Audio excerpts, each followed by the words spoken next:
Welcome into another edition of the High School Huddle. Fed Brown along with AJ Feldman. And AJ, actually, this weekend, a real Saturday of high school football. Looking through the schedule a couple days ago, and I'm like, wow, it's like old times with high school football on a Saturday. Games going on. Monroe, Fairport's home. I think Spencerport's home. So I'm looking forward to. Not that Friday night is not enjoyable because it is, but it's a little better for us when you're trying to cover a bunch of teams or as many as possible to have some on Saturday to get a little bit of the spotlight.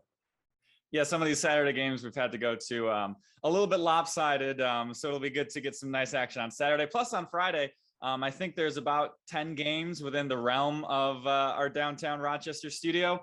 We're getting to about 8 or 9 of them, so we're getting basically every team that we can get on Friday. We'll sure try and do the same on Saturday, so it should be a lot of football action this weekend. Yeah, behind the curtain, everybody, when the games are closer to the station, you are more likely to get covered. It works out that way a lot. All right, let's get right into the pod here. Let's start out with a take and a story. And, my take from this weekend is that I saw Brighton and Webster-Thomas play a really good football game. And these two teams, are probably the class A1. And it's kind of a muddled class right now. But I walked away. I looked at the other teams that are in that class, and I said, you know what? I think I saw the sectional final preview. And the other thing about that game too is, a lot of times in high school sports, although, they say any given Saturday and you never know, blah, blah, blah, all the sports cliches you've ever heard in a million years.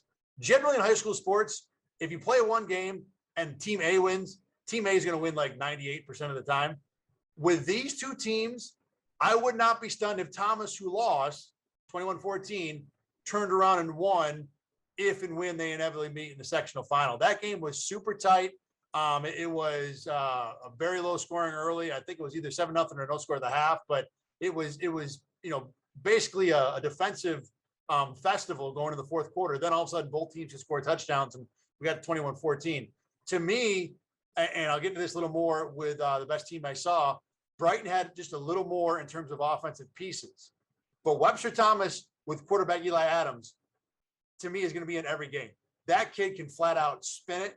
And, the tying touchdown drive that he led that got Thomas even with about 6 minutes to go in the fourth quarter, and the TD pass he threw, like off his back foot, found a kid kind of leaning in the back of the end zone. Look, there's not many quarterbacks at this level in any section, let alone Section 5, that can be a one-man offense. And Eli Adams, he can run it a bit too. The kid nearly converted. I didn't tell you about this the other day. The kid nearly converted 3rd and 36 by himself. They had a snap over his head. He had to run back, cover it up. He had 3rd and 36. He scrambled for like 29, and it got to where the coach was like, well, geez, maybe I don't have to punt anymore. And they ended up punting it anyway. So Adams can do a lot of different things. He's impressive. And like I said, even though Brighton won this game, I think Thomas has way more than a puncher's chance if they meet again in the sectionals. Yeah, it's really nice when we kind of circle a game on a schedule, be like, this is the game we want to go to. This is going to be a good game. And then it actually turns out to be really a good game. And Eli Adams, I was there week 1 when they beat Gates Chila. I came back to the station. I'm like, there's this quarterback there. He can throw the ball pretty good. He had a nice real touch pass over the shoulder to a tight end. He ran for 3 scores. Now Thad got the Eli Adams experience too. So that should be in a class in a season where in AA, A2, A1, the other 2 classes, we might have a runaway favorite. A1 is going to be a really fun section to watch as we come down to playoff time. Your words, by the way, were ringing in my ears the entire fourth quarter of that game as Adams is running the Titans up and down the field. I'm glad I made a good impression. What's your take, AJ, from last weekend? My take, I'm going to the volleyball court. Spencerport volleyball. Last year, they went undefeated last year. Obviously, no state tournaments. They blew through Class B. They swept through Irondequoit in the Class B sectional game. They went 18-0. This year, they picked up right where they left off. Last night, they beat Irondequoit again in 3 sets. Second set was close. First and third, not too close. And the real thing that stood out for me when I looked at their schedule about 2 weeks ago was the Eden boys volleyball tournament. And anybody knows anything about volleyball, Eden is a powerhouse school. I went to Eden, so I know quite a bit about the Eden volleyball scene. But they truly are. Their girls team won 6 straight state titles, and their boys team is one of the best also. That is the premier tournament in in New York volleyball, especially for the boys side. Penfield won that tournament. Spencerport beat Penfield about a week or two ago. So you have a team in Spencerport that I think, they don't have any state rankings out right now. I believe the Coaches Association does some eventually, but there's no state rankings out now. But Spencerport has to be either at the top of the Class B state rankings right now, or certainly near it. They're going to be really tough to beat this year. Volleyball has been really good in Section 5 for the last few years. A lot of state champions out of this area. Now, AJ, we are getting to the part of the year where weather becomes a factor in all of our outdoor activities. And, you had an experience, not a terrible one, but a unique one last weekend. Yeah, as we say that, so far, the weather has been incredibly friendly for us. Yes. Let's just say that. Yeah, I should not even put that out there. In fact, they've already hexed us. I'm sorry to wherever we go, because you're going to get like 1 square mile wide rainstorms over the weekend. Yeah, I think so far we're good. Today's going to be a little rough out there, but the weekend, from last I saw from Eric, looks good. But yeah, I was out at, it was Fairport and Hilton. Hilton had their homecoming game. Nice close matchup between two teams of Class AA. And it starts, it's a really humid. It was humid everywhere on Friday, but certainly up by Hilton near the lake a little bit more. And then start of the fourth quarter, the fog rolls in. It had this really nice atmosphere, big game, close game, had this really cool feel. Came down right to the wire. I'll try and get his name later. It's one of the Poochies for Fairport. He kicked a game-winning, as Thad tries to look it up for me, game-winning was from 35 yards out. And he bombed that thing too. He bombed that thing. That could have been good from 50. Fairport Tyler Pucci's your boy. Tyler Pucci's my boy. Fairport got all the way down to the 6-yard line. False start penalty, snap over the Wildcat quarterback's head, holding penalty, pushed them all the way back to the 17. And I'm thinking like, all right, well, overtime, here we go. It's my turn for the overtime show. But he steps up, bangs it through, goes basically over the uprights from 35 yards out. That was a hell of a kick and a hell of a good game there. Fun always with the fog. It is. I think, when we cover these games, you cover so many of them that are not bad weather. Not that, we don't appreciate the nice games, but when something else is going on, it kind of adds to it, as long as it doesn't get too annoying for everybody to stand in it out there. And fog certainly qualifies as one of the fun things that Rochester weather can offer for sure. I actually love the snow games. I love a good snow high school football game. Maybe the first time for sure. The second time it gets a little bit old. But last year we had some snow games, even for the sectional finals in May. I was having a blast. Snow games are better than the worst possible weather to shoot a game in is the 36-degree rain. Yes. Like when it's not cold enough to snow, but it's still really bleeping cold. That is the absolute pits. I will take 10 degrees and snowing every day of the week over 36 and raining. I've covered a couple of those. I mean, not only are you trying to like not die of whatever thing that would happen to you in that kind of weather, which probably isn't really anything. It just feels like you're going to die. You're also trying to keep the camera from becoming an absolute mess, which in our business is, they teach you that, look, keep yourself safe and keep the camera safe too. Really in this business is the other way around. But, they'll tell you the other one that you make everybody feel okay. So in that kind of situation, the camera being functional and not breaking is a constant concern, which is annoying. Yeah. Plus when, you're at one game, you get wet, then you get back in the car, you start to dry, heat up, you get back outside for another one, your feet get wet, you get back to the station at 10 o'clock, you're just exhausted just because you're in this cold soaking rain. Let's fingers crossed we don't get that this year, but I'm sure everybody at home is crying or is playing the smallest violin ever over our sadness at working at sports events, but it does happen, everybody. Sometimes they're not super fun. All right, let's move on here. It's time for the teams that the under the radar teams that deserve some pub is what we call it.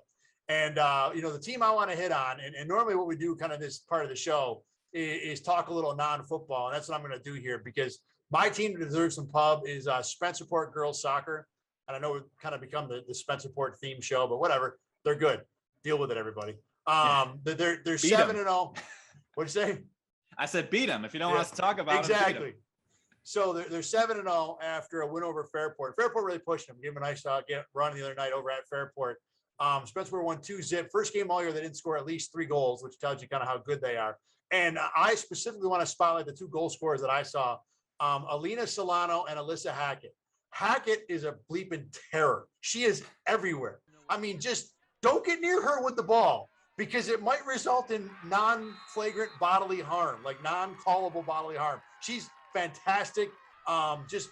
Skillful and determined, and the kind of player that if she's on your team, she's the favorite player on your team. If she's on the other team, you hate her. I think. I mean, I watched her one game. But I loved her. I thought she was fantastic. And Solano is seems like the perfect foil for Hackett because very good with the ball. Had a nice pass that led Hackett in on a goal that broke a scoreless tie in the second half. So obviously Spencerport has other players too that are good, and they wouldn't be 7-0 without it. But I was very impressed. Fairport's a solid team. They're 4-3, and the game was virtually played entirely down to the Fairport end. I will say that Kate Burns, the keeper for Spencerport, had to make a couple of saves. One is up by the crossbar, so she's pretty good too. But in terms of and not like I'm sure in the world of girls soccer, everybody knows Spencerport, but in a football dominated society, you don't get a lot of soccer talk. So for me, Spencerport needs some more pub, and there you go, you just got it. Yeah, and I just mentioned because I looked up her stats last week for our Section 5 best. Breda Hond is also having a crazy year scoring goals. 10 goals, 6 assists. She's one of in the top 3 for Monroe County in goal scoring this year so far. So, yeah, she must be good also, but I still like Alyssa Hackett. She's my favorite. I want to talk a little soccer too, just branching off here. We talked last week about the Penfield-Hilton game. Lived up to the hype. That was a tie, 1-1 that ended up an interesting thing. Did it really live up to the hype? It was a tie. That doesn't sound like living up to the hype to me. Maybe not. Close game. But one thing to note, courtesy of our friends over at Pick and Splinters and the game report that they wrote up, Shane McMillan in a walking boot did not play in that game. So that's going to be certainly something to watch. They dropped down. That's a big loss for sure. Yeah, they dropped down a few spots in the state rankings. I believe they're at 6 right now from their top spots. So we'll see what happens to him. Obviously, it's tough to get a good word on high school soccer injuries. But if he misses any sort of time, that's going to be a tough blow for them. And then also in boys soccer this week, got out to McQuaid versus Sutherland, one of the top teams in Class AA, the top team in Class A. Sutherland came up with the win, but McQuaid was playing a man down for basically the entire second half, and that probably evened things out a little bit. But a strong showing from both teams. A good test game for both teams before sectionals, and lived up to the hype that one. And we had a winner in that one, so that one certainly lived up to the hype. Winners are always better for those of us on TV trying to tell fun stories. All right, what's your under the radar team then, AJ? My under the radar team, as I go back through my notes, is going to be Greece Arcadia. That's a good call. Yeah.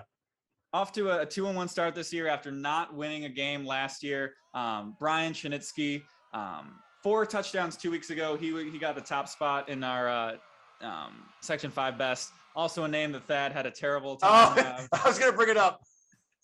I could not say his name on the air the other night. I know how to say it. Chinitsky's have been in Section 5 for a long time, and for whatever reason, I just brain cramped on it, and I did apologize on air. I'll apologize again to the whole family. But I'm glad you chose that as your team that deserves some pub and not me, because I now have PTSD with that name, and I may never. You get all the Arcadia highlights the rest of the year. Sounds good. Right. And then in addition to his 4 touchdown performance, last week they were down against Brockport, down 27-23 with 1:25 left, drove their team down 65 yards to the field to get that win over Brockport. So those 2 wins are against against East Ridge and Brockport. So not the toughest tests. They have some ones coming up, but they have Athena coming up this week, who, as we saw against Canandaigua, their 2-0 record. Well, Canandaigua's Canandaigua, so we can't take much away from that. Then they've got Olympiadacy next in their schedule. If they can get to 4-3, very reasonable, get a home playoff game for that first round. After coming off a winless season last year, that's quite an improvement there for Arcadia. That would be a heck of a season for Arcadia, no doubt. And that Arcadia Athena game, we were talking about that. That'll be interesting. It's been a long time since that game has been, wow, that game could be fun and close. And I think this week and this year, that game certainly will be that. All right, let's move on to our the best team we saw. I went first before AJ, so I'll let you go first this time. This is not necessarily the best team in Section 5 or in a class or sport or whatever, but of the different games that we went out and covered, what was the best one you saw last weekend? Well, this team will be the best team in their class. It's Canandaigua. And it's the fact that we did not see them play very well because they scored too dang early. Right. Go ahead. You can explain how this worked out. So there were two games going on at 6 o'clock. You had Athena hosting Canandaigua, and you had Irondequoit hosting UPrep. We decided to go out to the Irondequoit game first, thinking, Canandaigua, Athena battle 2-0s. Maybe it's close at the end. If not, they'll still probably, be somewhat within range.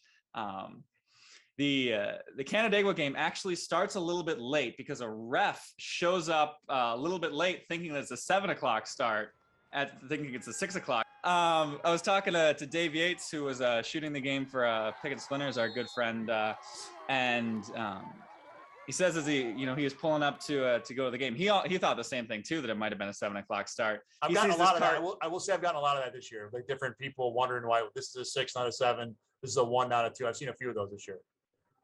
We'll take the different start time. Certainly, we're not complaining there. And he sees this car whip through the parking lot. Referee with stripes on. He's like, oh well, that's not good. Hopefully, hopefully he's not the only one we're missing here. But Canandaigua, they actually fumble their opening kickoff, or it's an onside kick. So Athena gets the ball to start the game, go 4 and out. Athena scores on their first place from scrimmage, force a stop. Canandaigua scores on their first play from scrimmage. They get their stop. Canandaigua scores on their second play from scrimmage.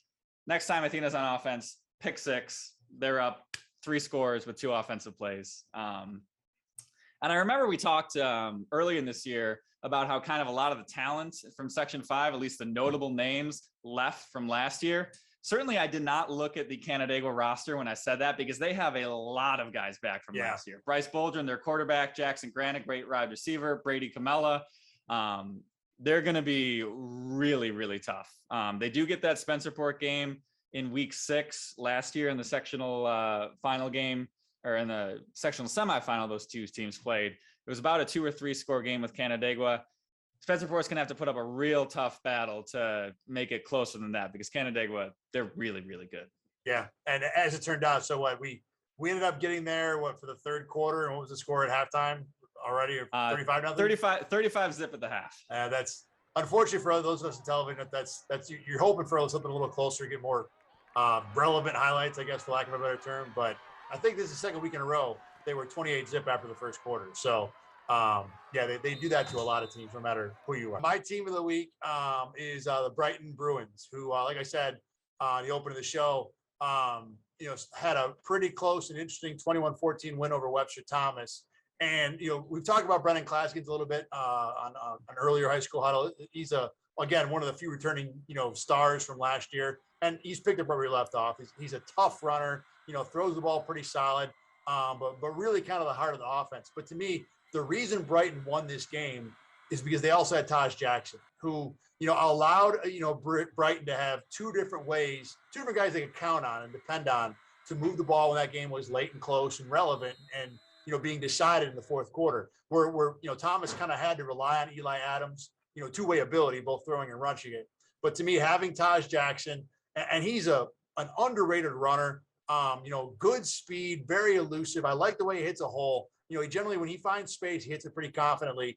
And to me, that was the difference in the game. That Brighton had a second guy to rely on, where Thomas kind of had to put everything on Eli Adams' shoulders. Again, Adams nearly pulled it off.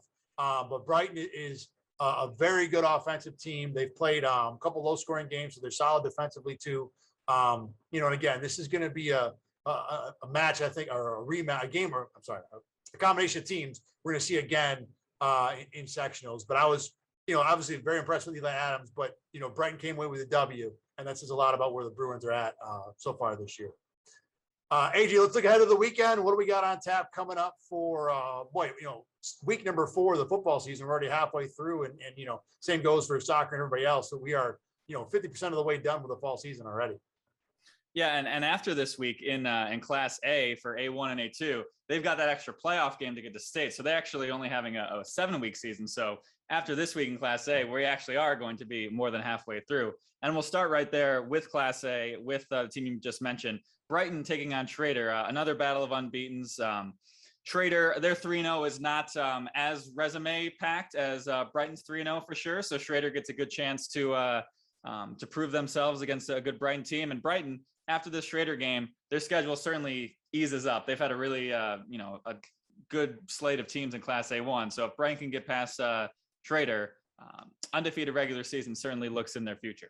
Been a long time since Webster has been this good football-wise. Maybe not a long time, 3, 4, 5 years, but I mean, it wasn't that long ago, less than 20 years ago, they played as one program. And then when they split back in 03, 04, there were some classic matchups. Some like, the Thomas Schrader game was like the game on the schedule. So for both those teams to, start out 2-0, and obviously for Schrader to be 3-0 and Thomas to be 2-1 with a close loss to a 3-0 team, a heck of an improvement for Webster football this season. Yeah, certainly. Schrader last year playing in AA, maybe a little bit out of their comfort zone. They're having a much better time here in Class A1 this season. We'll go down to 8-man to preview Red Jacket versus Pembroke. Rematch of last year's sectional title game. That one was not very close, 82-6 to be exact. For Red Jacket, same as Canada with this year. Red Jacket did that to everybody last year. I'm blanking. Do you remember off the top of your head the name of the Red Jacket running back? I've somehow forgotten it. No, I thought you would too. I'll look him up while you're previewing the game. It won't take too long to find it. I've got it. No, I'll let you let you take it. The reason all we're going to do is we're going to look in the end zone for him because that's where he always ended up. That's where he finds. By the way, everybody, if people have not seen 8-man football, it is super fun. I mean, think arena football to where there are points all the time. The field's a little narrower, but other than that, it's still basically the same game, and a lot of points being scored, and highly recommended. It's funny, you're talking about like I got to look up last year. I almost went back. Logan Kiefer. I got the name already. You got it first, yeah. Well, I was going back. Logan Kiefer Sutherland, as they call him. Yeah, right. As I call him. Because he scored 24 touchdowns every week, it seemed like. So exactly. Hey-o! I made that joke on air last year, so I get credit for it first. Okay. Yeah, he scores 24 hours a day. That's better than the one I had. Not by much, though. But, I was going back to look at last September. I'm like, why can't I find this? Because there was no football last September. I had to look in April. So, yeah. But anyway, Red Jacket is not Logan Kiefer's gone, but Red Jacket's still been, I think the Class 8-man football. And I'll tell you what, it's fun that there is a 8-man football class to discuss. That these teams that have gone to 8-man have done so largely because they don't have the numbers to participate in 11-man anymore. And to have other teams where you can have, a fun discussion about, hey, Red Jacket's playing Pembroke this week. That's going to be an interesting game. I think it's good for those schools to still be able to participate and make it still feel like a legitimate, competitive class. And not all the teams are competitive within the class, but that's typical of all the classes. Like we said, we think McQuaid and Canandaigua are light years ahead of a lot of their teams in their classes. So, I'm glad that 8-man football has found, a home, and there may be more teams heading that route, in the relative near future.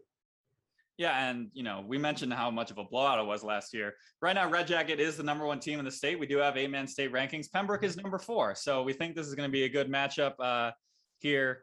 And like you said, I remember last year you were surprised that they had a sectional tournament because just a few years ago there wasn't even 8-man football. There were only a couple teams, and now we have 9 teams in 8-man football. Like you said, potentially more coming over. So I think it's really good, especially. All of these co-ops, they're good. I like, when teams co-op, East Rochester, Ganondas, things like that. But there is something to be said for just playing with your town, your school, all coming together, 8-man football, even if it isn't, 11-man football. I think there is still something to be said for, having that small school town pride that, comes with, playing on your own team. Could not agree more. Yeah, and it's not quite that way. It's not like we're, South Texas here in upstate New York, but there certainly is that intra-town or one-town pride when it comes to your high school football team and other sports too for that. Are you all set? Is that the weekend? You got anything else? I got one more for us. Okay. We got HFL and Wayne, battle of 3-0 teams that'll be going out to this week. HFL loves to sling it. Wayne generally can keep up offensively. So yeah, I'm looking forward to that one for sure. All right, AJ, we are all set. This high school huddle is in the books. To all of us this weekend, we bless you with fun games and no overtimes, and we'll see you right back here at RochesterFirst.com next week.